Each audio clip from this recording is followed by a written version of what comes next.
Olá, você está ouvindo o Boletim no Rádio, o podcast do Sistema FAEP Senar Paraná, onde os jornalistas da equipe de comunicação comentam as notícias que estarão nas páginas da revista Boletim Informativo, que é a revista semanal do Sistema FAEP Senar. Eu estou falando hoje da edição 1493 do Boletim Informativo.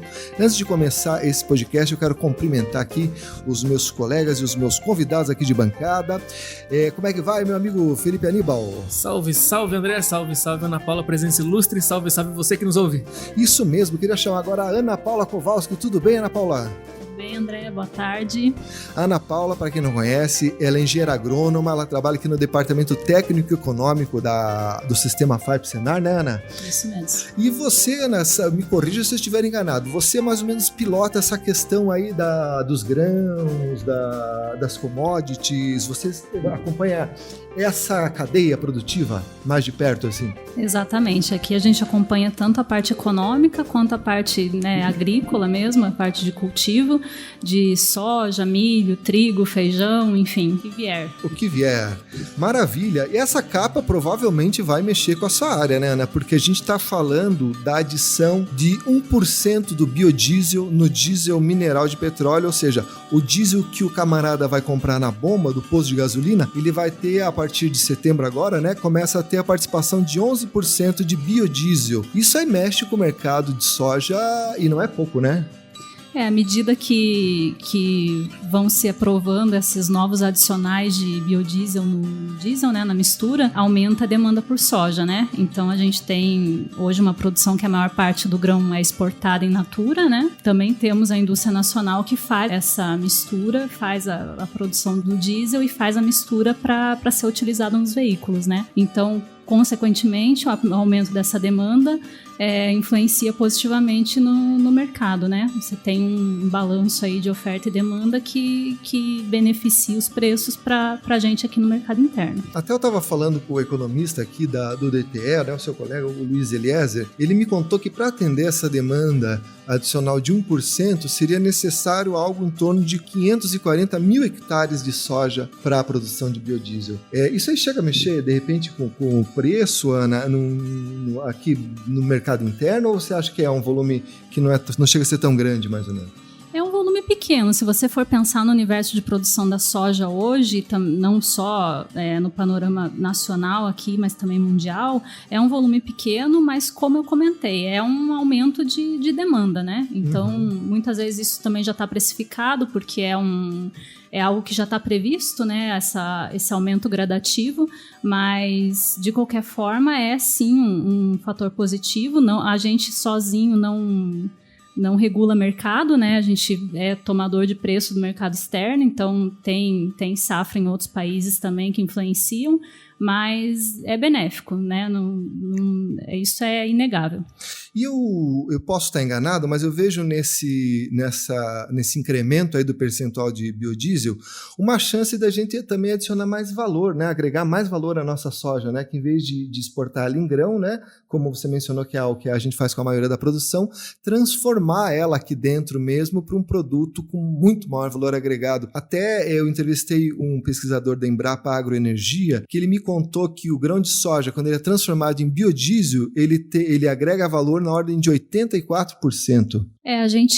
A soja, ela principalmente se transforma em alguns derivados que são mais demandados, né? O óleo e o farelo. Esses dois derivados a gente não tem a gente exporta, claro, produz, consome no mercado interno, mas a gente não tem um volume de produção como outros países. Por exemplo, a Argentina, ela produz muito menos soja que nós, é hoje o maior exportador de farelo que a gente tem, né? Então, eles fazem essa agregação de valor ao longo da cadeia. Obviamente que a gente depende do comprador também, do interesse do comprador, então a China quer a maior parte da soja dela em grão, mas quando a gente consome aqui no mercado interno, e nesse caso específico do biodiesel, que tem uma destinação garantida, vamos dizer assim. Com certeza, e tá muito em voga hoje, né, você ter combustíveis mais ecologicamente corretos, né, então é com certeza um um avanço, né? A gente consegue promover também a indústria nacional. E o meio ambiente, por que não, né? Porque a gente sabe que os combustíveis fósseis, né, eles geram muitos gases causadores do efeito estufa, CO2, e quando você está produzindo biocombustível, você está tirando esses gases da atmosfera, né?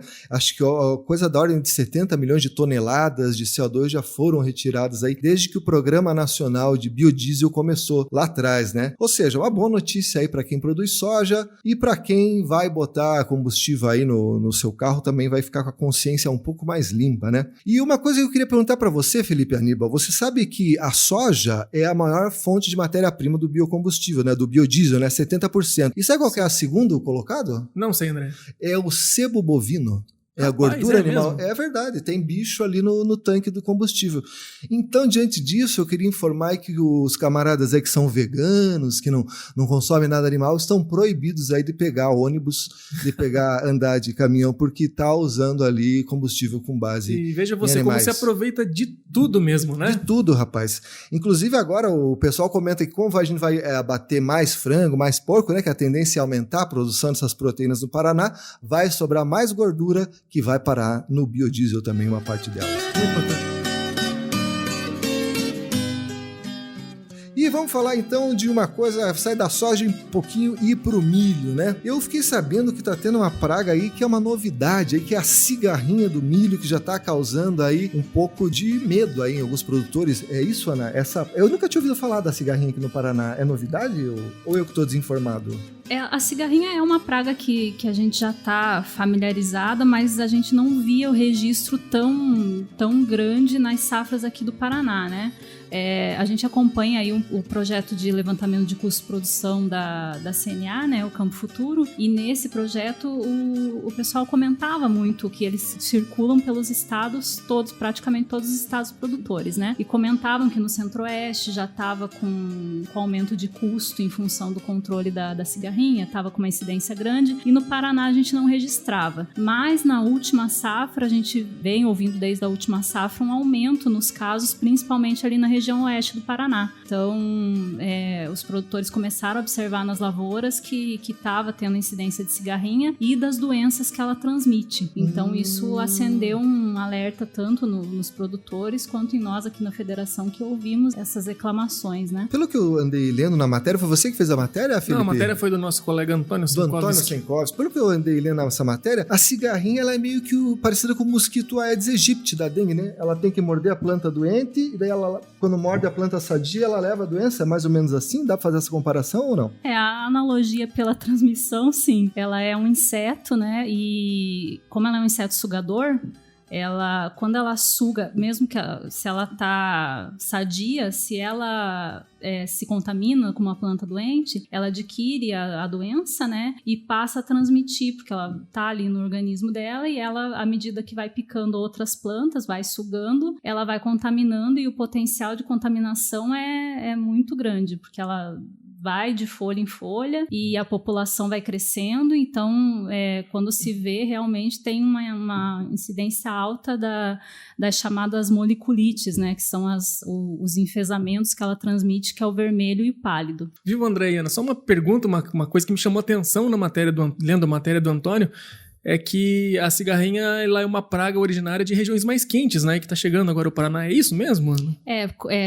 Como eu tinha falado, ela é um problema grande na região centro-oeste, onde a gente tem as temperaturas maiores, né? Então, ela tem condição mais favorável para a reprodução e também para a transmissão da doença. A própria doença se desenvolve melhor em temperaturas maiores, tanto diurnas quanto noturnas. Então, isso favorece o desenvolvimento, a proliferação dela. Consequentemente, a gente começa a registrar esses casos aí na região oeste, que é uma região que tem um clima mais quente também. Né? O norte, que é quente, também teve alguma notificação, algum caso significativo? Não tivemos comentários vindo da região, mas é importante que o produtor esteja atento sempre à lavoura, porque a cigarrinha é minúscula, né? Ela é uma praga minúscula. Então, o produtor tem que estar monitorando a lavoura dele, assim como ele já está se acostumando a fazer o monitoramento para a soja, para fazer o MIP, ele tem que estar atento à lavoura de milho também, porque a cigarrinha ela se esconde, ela gosta de se esconder no cartucho do milho, então é preciso que ele monitore e veja, porque quanto antes você identificar ela na lavoura, antes você inicia o controle e consegue controlar ela efetivamente, porque se você controlar ela depois, não adianta, ela já transmitiu Ninguém segura doença, mais. Ninguém segura. E ela faz geralmente ela faz a transmissão para a planta da doença no estágio inicial, então lá quando o milho está bem pequenininho, mas ele só vai manifestar o sintoma lá na fase reprodutiva. Então, quando você percebe que está com problema, já é tarde demais. Já é tarde demais. Olha aí, então o segredo é monitorar, ficar de olho, não tem muito remédio, vamos dizer assim, não tem segredo, é isso, ficar de olho na lavoura e ver se você encontra a cigarrinha. O conjunto, a gente fala que o controle é muito difícil porque ela voa, né? Ela consegue se deslocar de uma área para outra. Então, e as doenças também que ela transmite, que são esses 2 enfesamentos, eles se proliferam muito rapidamente, né? Então, realmente é preciso estar atento, fazer algumas estratégias de manejo.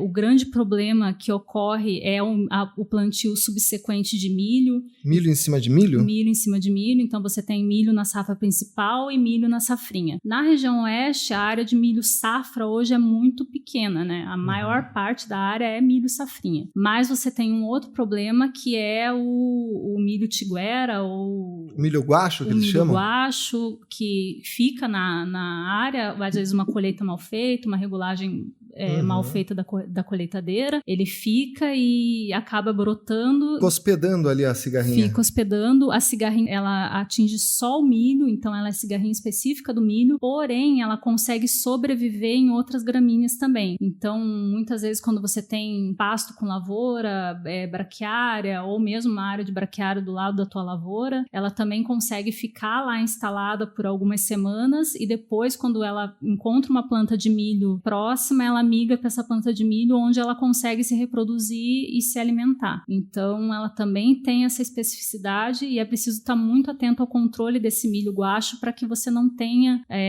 consiga fazer ela se proliferar de uma safra para outra e perpetuar. Olha aí, gente, então vai ficar... inclusive uma ferramenta de combate para essa praga, né? É o curso MIP Milho, que vai sair em breve aqui no Senar, né? A gente já tem o MIP Soja, que é o manejo integrado de pragas na soja, onde o produtor vai aprender a conhecer os inimigos naturais ali das pragas da soja, né? E conseguir usar o defensivo químico de forma mais racional. Eu sei que o Senar também está planejando uma coisa semelhante para o milho. Então, para a cigarrinha também vai ser uma arma forte, né?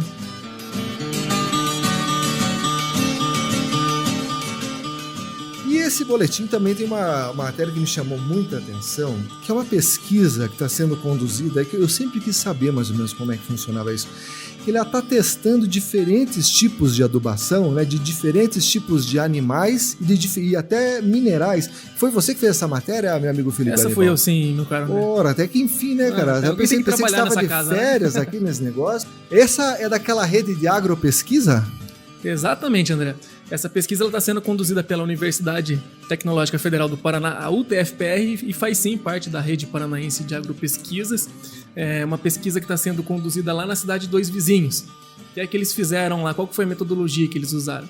Eles separaram pequenos talhões, que eles chamam de microparcelas, que são pequenas áreas de 2 metros por 6 de área, e em cada uma dessas microparcelas eles vão conduzir de uma forma diferente. Uma microparcela sem adubação, outra com adubação mineral a lanço, outra com adubação mineral no limiar, e com dejetos orgânicos de bovinos, de suínos e com camas de aviário. E aí, assim, de cada microparcela dessa tem uma caixa d'água instalada, então quando chove, a água que vai escorrer vai parar nessa caixa d'água, e aí, posteriormente, os pesquisadores vão fazer análise de quanto nutriente cada talhão desse perdeu, qual foi o perda, qual foi o ganho, e fazer um cruzamento com produtividade. Então, veja você a importância da ciência para a evolução do agronegócio. E você veja, aqui no Paraná, que é um estado que tem uma produção de proteína que cresce a cada ano, né? Consequentemente tem muito dejeto, aí é interessante saber qual que... E na tua opinião, Aníbal, antes de fechar a pesquisa, qual que você acha que é o dejeto que aduba melhor as plantas? Rapaz, sabe que eu troquei uma ideia com outro engenheiro agrônomo da casa, com o Werner Meyer, me contou que há uma série de outras pesquisas semelhantes aqui no estado do Paraná, que faz essa comparação do uso de dejetos, né? Assim, o que ele me disse, ele não apontou um que seja mais vantajoso que o outro ou não, mas o que ele me contou é que esse uso da adubação orgânica pode gerar uma mudança de chave. Falou que a adubação orgânica por si só ela não vai se bastar, mas ela pode ser usada como modalidade principal de fertilização com um complemento da adubação mineral. Isso implicaria, claro, em redução de custos para o agricultor. Olha aí, e se me permite, Ana, você me corrija se eu estiver errado. Isso aí seria um bom negócio porque o fertilizante mineral, em sua maioria, é importado, né? Ou seja, a gente paga em dólar. O cloreto de potássio e a fonte de fósforo, né, que são algumas que a gente tem disponível, são importados. Hoje a gente tem uma produção de nitrogênio aqui no mercado interno, mas também importamos uma parte.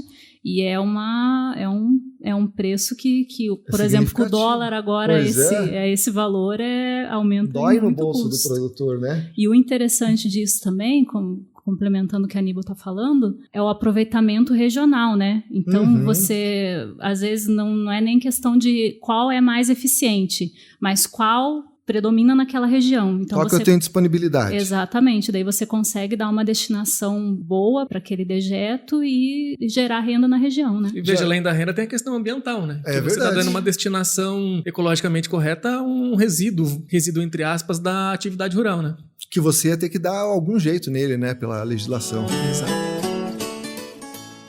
Maravilha, gente. E outra matéria que tem nesse boletim que traz uma informação importante aí, principalmente para você aí que é da área de agronomia, veterinária, zootecnia, é que o Senar está com um edital aberto para o credenciamento de pessoa jurídica para ser instrutor no curso de agricultura de precisão. Então, se você aí está procurando uma oportunidade, fique atento, entre no nosso site, procure esse edital que você vai ver que o Senar agora nessa modalidade de editais tem uma forma muito mais transparente, muito mais fácil aí de você se cadastrar e vir fazer parte desse time, né? E a remuneração é bacana, viu, André? É mesmo, é? Quanto que é? R$87 por hora. Ô, rapaz, mas tá bom demais, hein? E essa agricultura de precisão é aquela que já tá usando drone, tá usando GPS, tá usando, como é que eles chamam?